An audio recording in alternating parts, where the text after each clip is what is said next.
Hi everybody, it's Dr. Laura Hansen with Connect My Brain.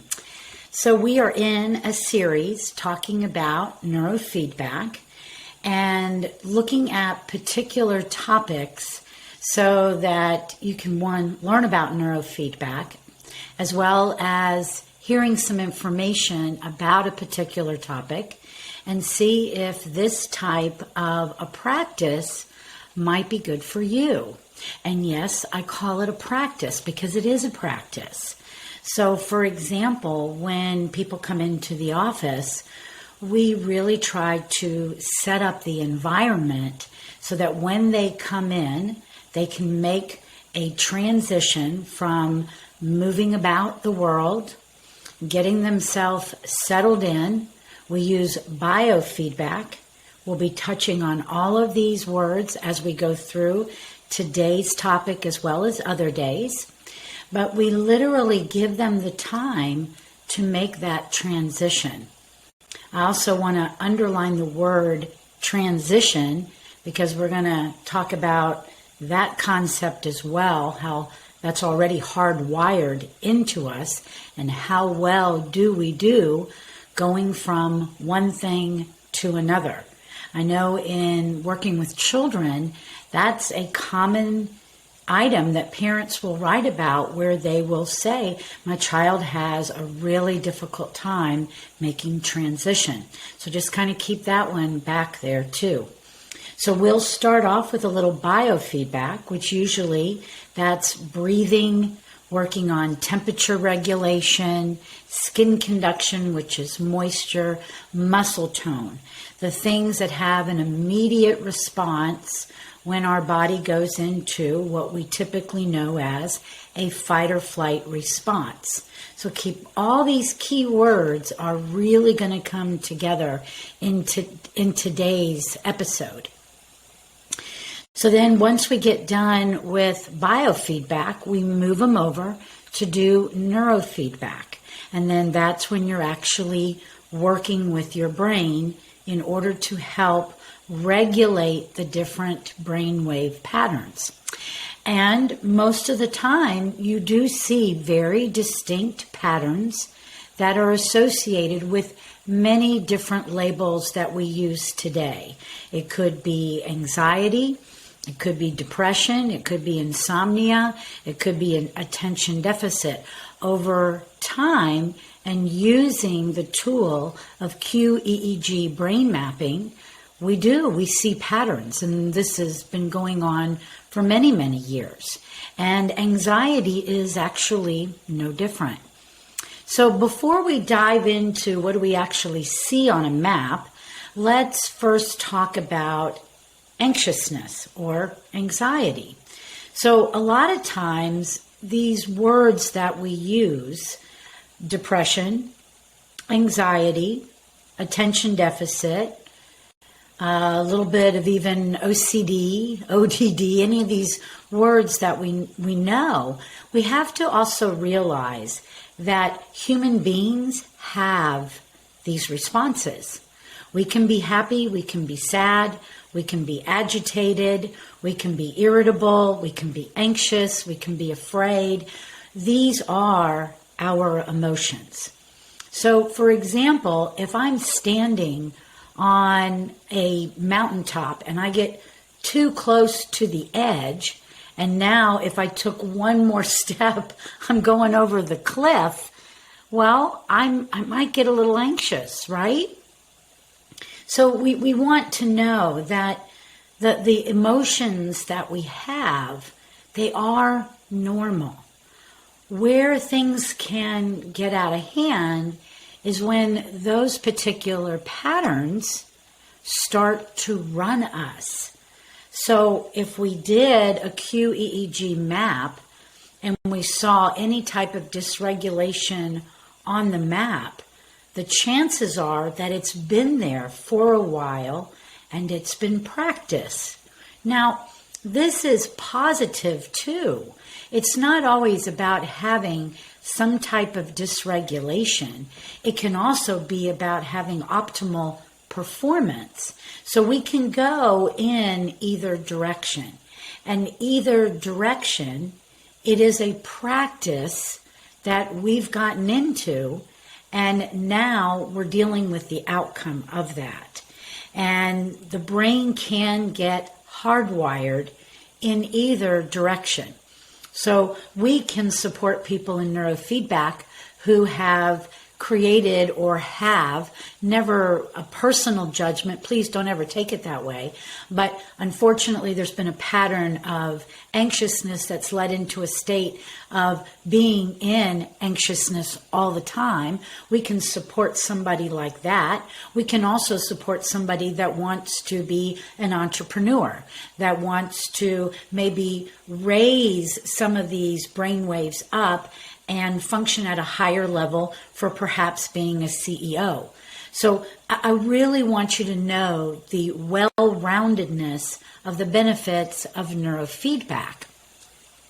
Now, how does the brain get into these patterns? There's lots of ways, and I don't want to oversimplify anything. But for the discussion today, let's start off with something like a basic reaction to anxiety. Now, there's conversation that there can be a familiar tendency towards anxiety. I don't want to put it like there's a gene marker, and if a parent has it, you're automatically going to have it. We should really talk about genes sometimes, because it's not that linear, okay? It is also about the environment. And the same thing is true for anxiety. We can have a familiar tendency, but we can also have the input of an environment that's going to make something happen in a particular, a predisposition pattern. And anxiety is like that. So I've looked at thousands of histories when it comes to children, and I do believe that there is a higher predisposition for a child to become more anxious if the parent was also anxious. I also see a very high predisposition that first 7.5 years of a child's life is highly influenced by what's going on in their environment. So there's the familiar part, but there's also the environmental part. And environment inside the body and outside the body also plays upon how a gene is going to express itself. So in a state where maybe a mom is more anxious, or in the household there's a lot going on those first 7.5 years.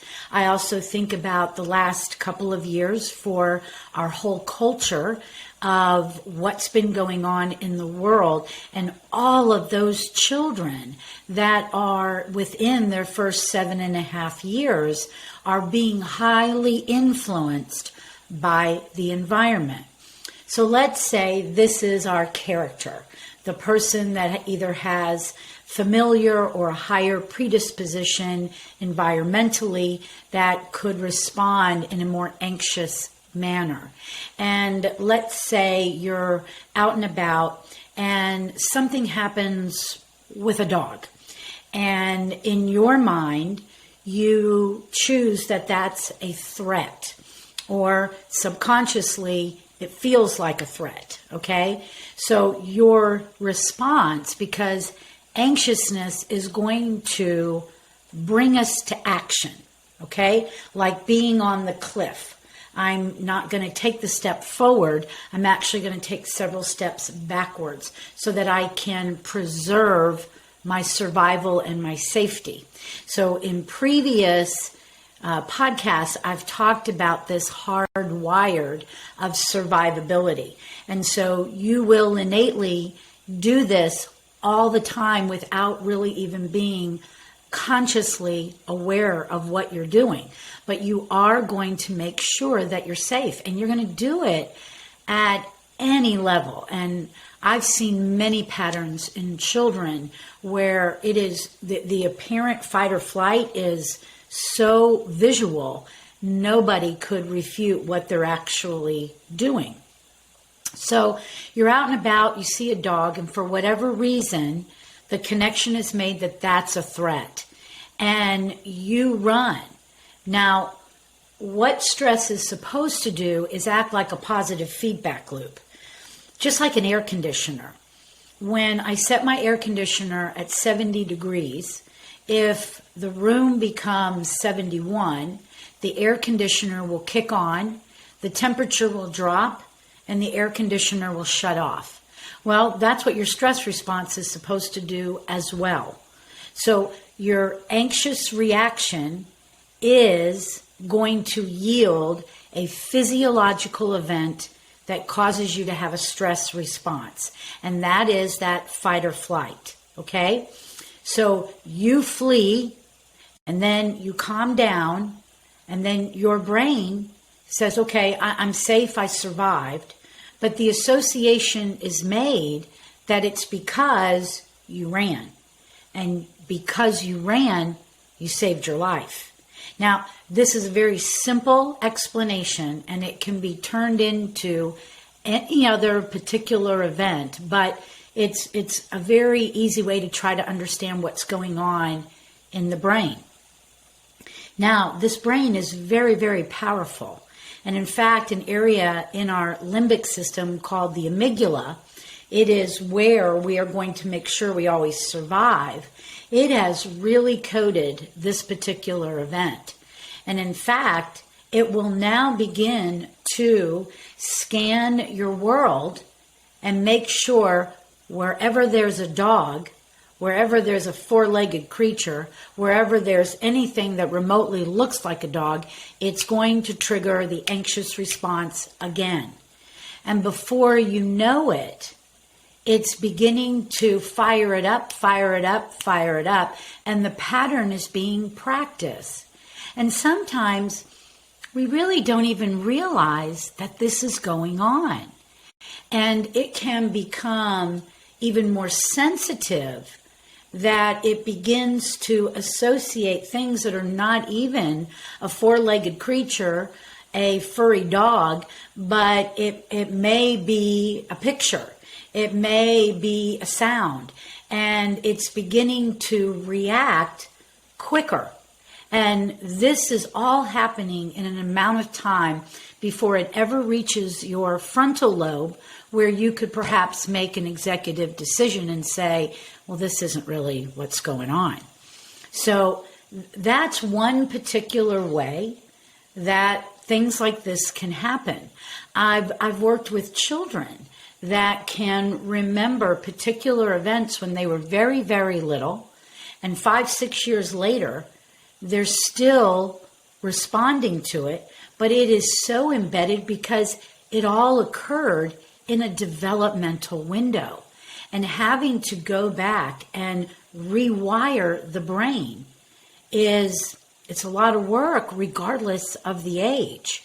So I think I'm really grateful that these kinds of platforms are available in order to really help people understand what's going on, and perhaps using this information before such patterns get really embedded into our brain, because it is the practice. Just like I started our conversation today talking about coming into the office and doing biofeedback and neurofeedback, it is a practice so that you can physically feel what's going on when you get your brain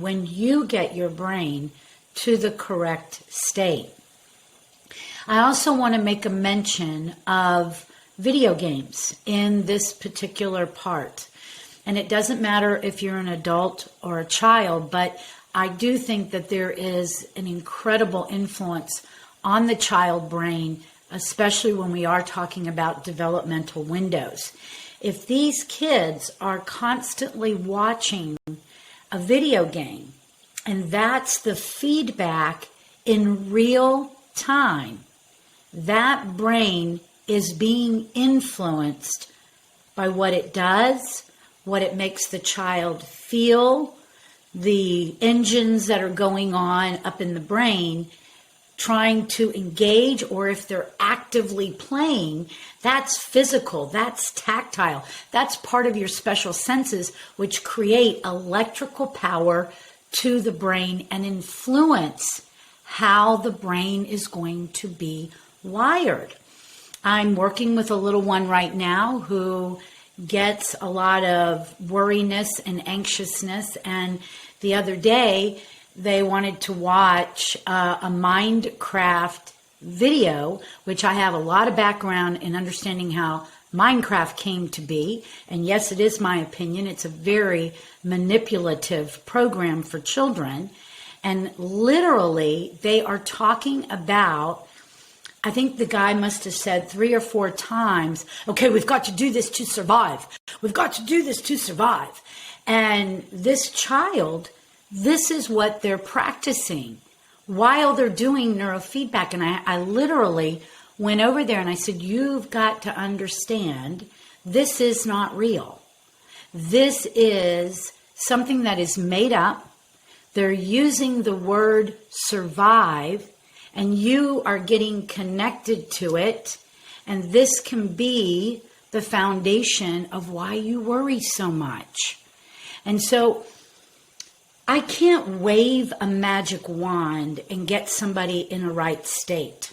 But that's part of the coaching that goes along with good neurofeedback training, is that you're bringing these awarenesses to the person.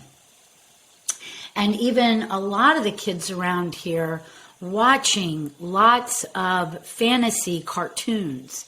And I've really started to pull the plug on it, going, no, we are going to watch movies about kids, real kids, not cartoon kids, doing something like Karate Kid. That child learning how to work towards a goal, discipline his body, when that is going to influence them on such a much more positive level. So how you spend your time, the feelings that you get when you are experiencing whatever it is, that is feedback. That is what's going into you, and that is what is posturing, how your brain is looking at the world. And that's your thought life too. So it's not just what you're watching, it's what you think about all the time that is going to influence how this brain is going to be wired. Okay, so let's move into another category, because you may be sitting there going, I don't really have an issue like I had a bad experience with a dog. But you may have a history where there was trauma. And trauma, it could just be just about anything. Because I wouldn't want to put a label on something like the word trauma and miss an element and discredit you for how you feel, how something impacted you. Recently, I read an article in Epic Times, and it was about a 62-year-old woman who refused to put a face covering on in a doctor's office, and she ended up being arrested. And it's a horrific event. Long story short, why she didn't want to wear the face covering was because of a very, very traumatic event when she was a young girl. And she's 62 years old, and it's still influencing her life and how she's trying to deal with things. So I would never want to just say it could be this, this, or this, or this, because it's about how you respond to something. And how you respond to something may be completely different than the way I respond to something. But that's because, even though we're all kind of similar, our environments are what wired us up. So trauma, whatever that trauma is, according to you, has played a significant part. Now, for me, I relate this all the way back to the primitive reflexes, and I'm going to tell you why. And I know I talk about reflexes a lot, but they are the hard wiring. They're the central pattern generators of the nervous system. We first start off with being wired to survive. The first primitive reflex that comes in is called the Moro reflex. This reflex is going to ignite the ability to become aroused as an infant. Are you going to wake up rhythmically? Glucose is only used, it's only available for so long, and then that baby's got to feed again. So we should have a very rhythmic pattern to our rest cycle as a newborn.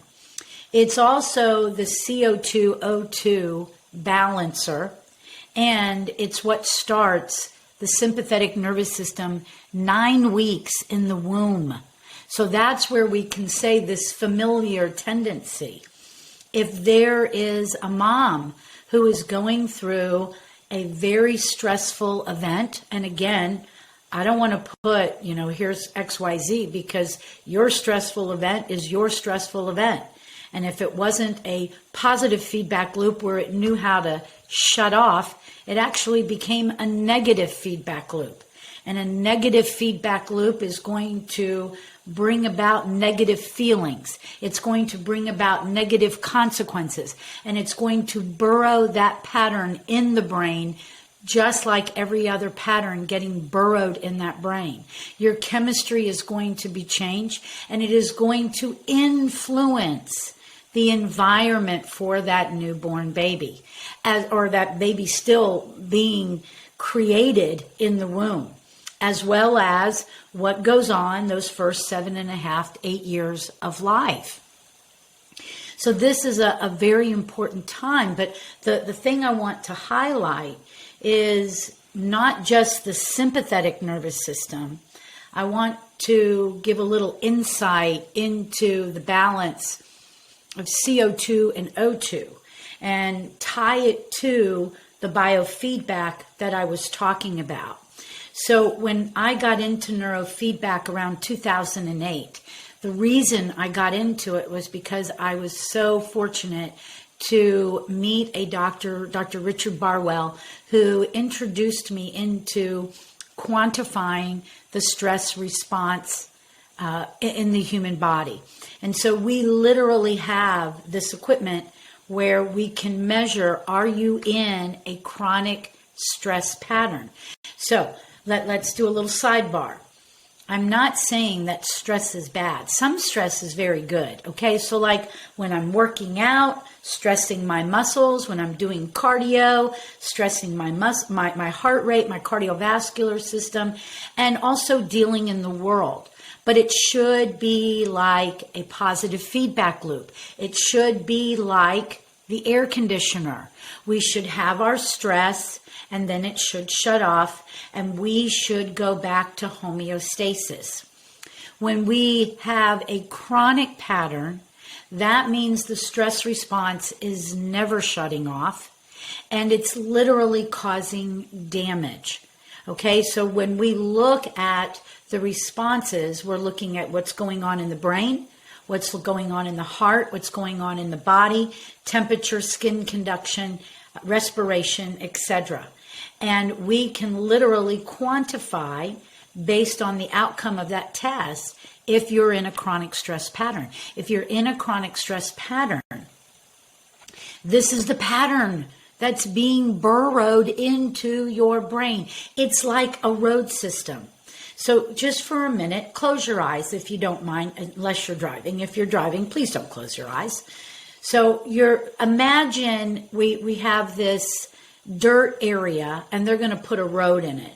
And all the steps that have to go into making a road. So somebody's got to come in and clear out the weeds. Somebody's got to come in and get out any big boulders and smooth it down. And then we've got to put whatever kind of topping we're going to put on it. We've got to make sure the sides are taken care of. We've got to put lines down the middle. Now, you can open your eyes if they were closed and you were not driving. So those are so many steps, right? And all of us know construction does not happen overnight.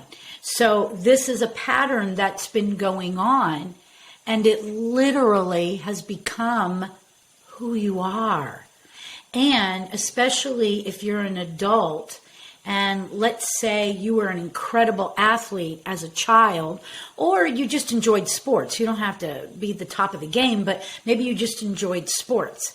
But you built some certain motor skills, right? To play tennis, baseball, whatever. Maybe you did tricks on your bicycle or your skateboard, but maybe you're not doing those anymore. So you created all these great neurons for sensory motor connection, and you're not using them.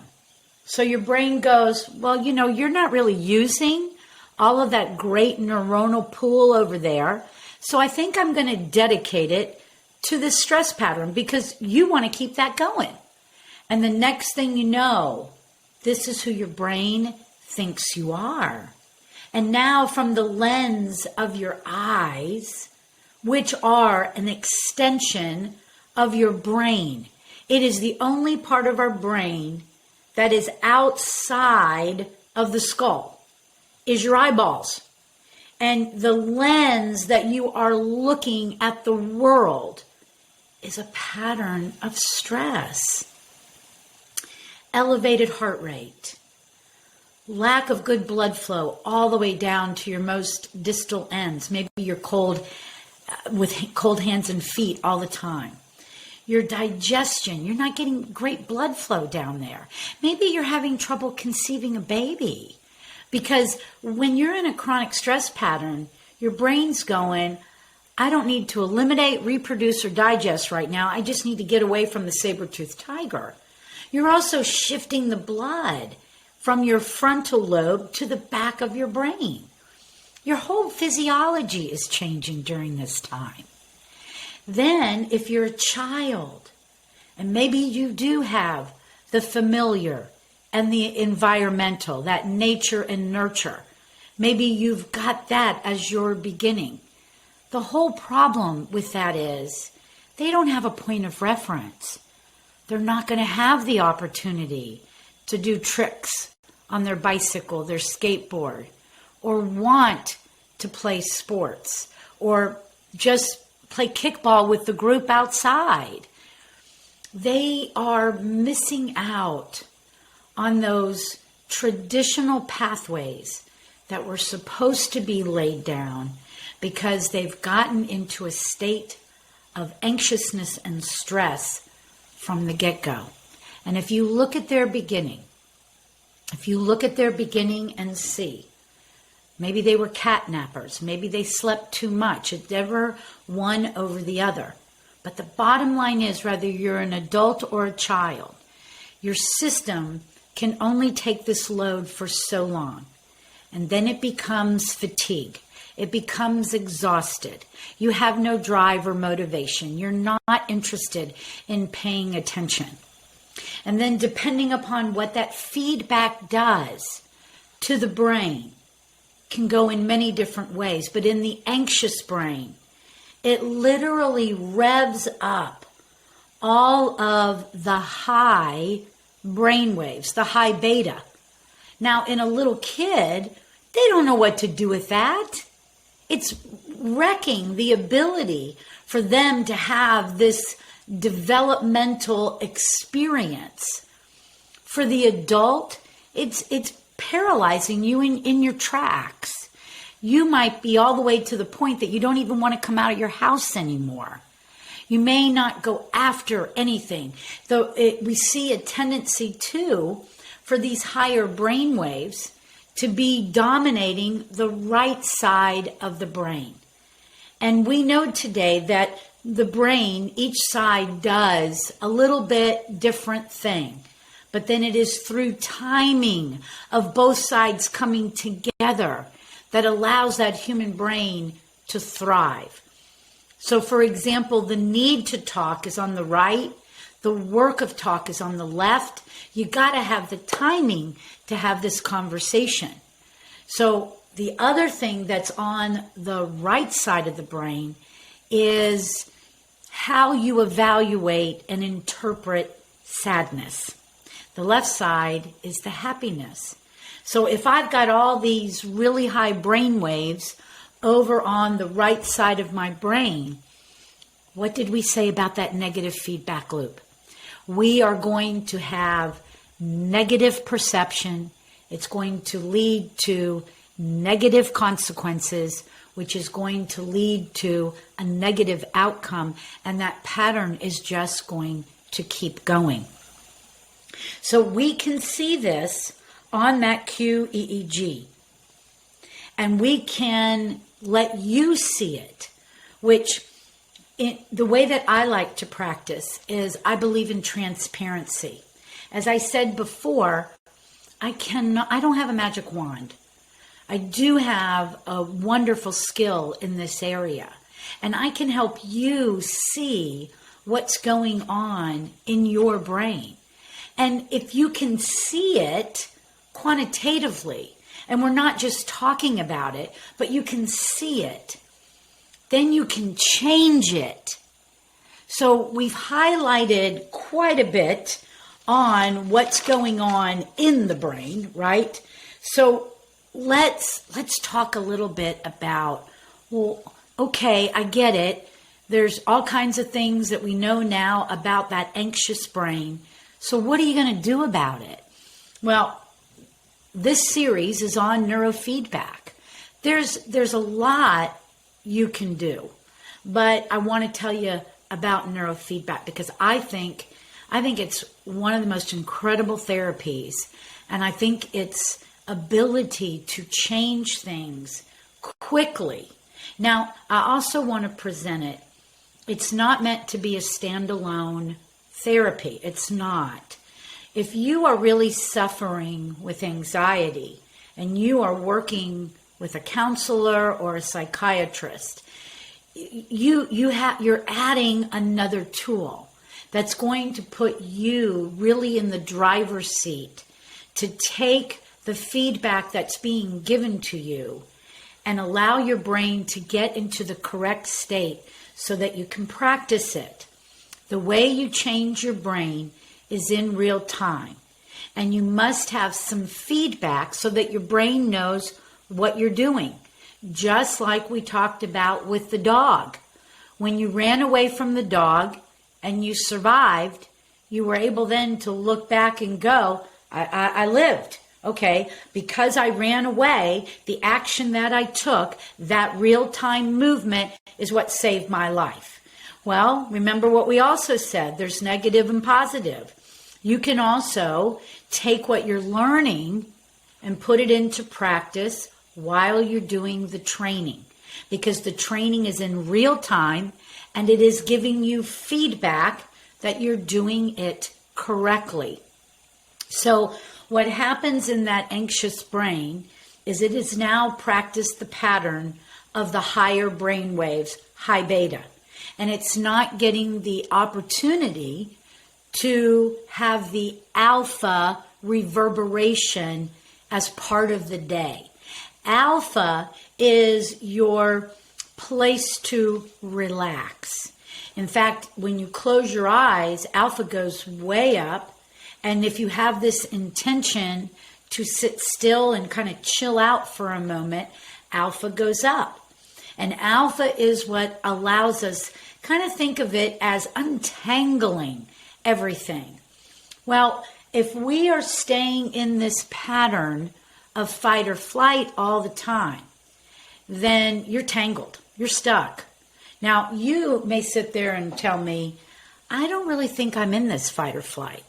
And that's where quantifying it has always been so beneficial for people to see, because we're measuring you while you're going through these little stressors. And that's something that we call little mini fight or flights. So let's talk about your day. Are you late for appointments? Did you miss a call? Do you wake up in the middle of the night rehearsing everything that you have to do the next day? Do you just get up, coffee, donut, out the door you go? Are you overscheduled? Is your child overscheduled? Are you overwhelmed with just the day in, day out? You're living in a state of fight or flight, and there has to be time for balance to be practiced in order for your brain to know how to do it. We can't just keep going all the time. And especially if this pattern of anxiety has taken over your life, you've got to get into a quieter state in order to know what it feels like. And you're probably sitting there going, well, how do I do that? That's where like guided meditation is so valuable. We have a tool here called Brain Tap, which is a pair of goggles. It's guided meditation because some people truly have a very difficult time even knowing what it means to relax. And if you've been going through your little mini fight or flights like a little mouse in a hamster wheel or a hamster in a hamster wheel, you're telling me that you are not in a state of fight or flight, you may not even know what it feels like to be calm or focused. You see, it's a pattern that we've practiced, and we now are moving from one thing to the next, that transition. And now it's completely lost that we're just in this over-aroused state all the time. Guess what? Moro, that reflex, literally is about transition. The baby, the newborn, is making a transition from living in the womb for 9 months to the outside world. And that reflex takes 4 months postnatal to integrate. So if you've got a baby and they're beyond 4 months and they're still having a heightened startle, or maybe they're under aroused and they never saw it, always bear in mind in neurology, it can go either direction. It's not always a heightened state. Sometimes it's really a subpar state, an under-aroused state. And all states lead to fatigue, exhaustion, poor brain flexibility, and before you know it, you just don't like how you feel. When we do our practice, it's about allowing you to feel these states. We make the room, the area, conducive to the practice. Even when the kids come up here, we say to them, there's no talking, other people are training. This is your time. Now, I hear a lot about remote neurofeedback, and I have remote neurofeedback too. However, I think about the work I've gotten into and the training and the studying, which I'm still doing, what effort I've gotten into to really learn this. And I really would advise a period of time that you're working in-house with someone before you begin to train on your own. I also want you to consider lots of these different pieces of equipment that are saying that they're neurofeedback. They're not really neurofeedback. And some of them are Bluetooth. And I don't think any child should have any kind of Bluetooth around a developing brain. And I would encourage you to look up how these Bluetooths are like putting a frequency embedding into the brain. So that's just a tip. You will ultimately decide what is right for you. But I think we've got to be very careful with our brain. And I think some of this stuff is too new to take that kind of risk with a brain. Okay? So if something like this interests you, no matter where you are, we can bring you in and we can do a map and we can train you. But if you are here in the Atlanta office or the Atlanta area, then we are here in Sandy Springs And I've just recently opened a second practice in Roswell, Georgia, which is called Brain Body Rehabilitation Specialists. And we are having an open house on August 13th from 1 to 3. Now, I don't know when you will actually hear this particular podcast, but if you hear it after the event, please look at our website, yourbbrs.com. So now Dr. Hansen is in two places. One is connectmybrain.com, and the other one is yourbbrs.com. You can always reach me at 678-501-5172. Check out our website, connectmybrain.com. And please, if you have any questions, especially about today's information, don't hesitate to reach out. One more thing that I did fail to mention. If you're on medication, neurofeedback works great with medication because your brain is in a state, a prescription has been advised to you. It is working on regulating your brain waves. If you are practicing neurofeedback while you're doing it, your brain starts to work better. Then you can go back to whoever prescribed your medication, tell them about what you're doing, and see if you can start to be reduced. So those are some tips, okay? I hope you've enjoyed the information. Always want to give a shout out to my podcast manager, Marcy Page. She's really been just so instrumental in getting Connect My Brain out there, and especially while I was in this little bit of a transition, getting the new office open, she was really having my back and making sure that I was moving forward.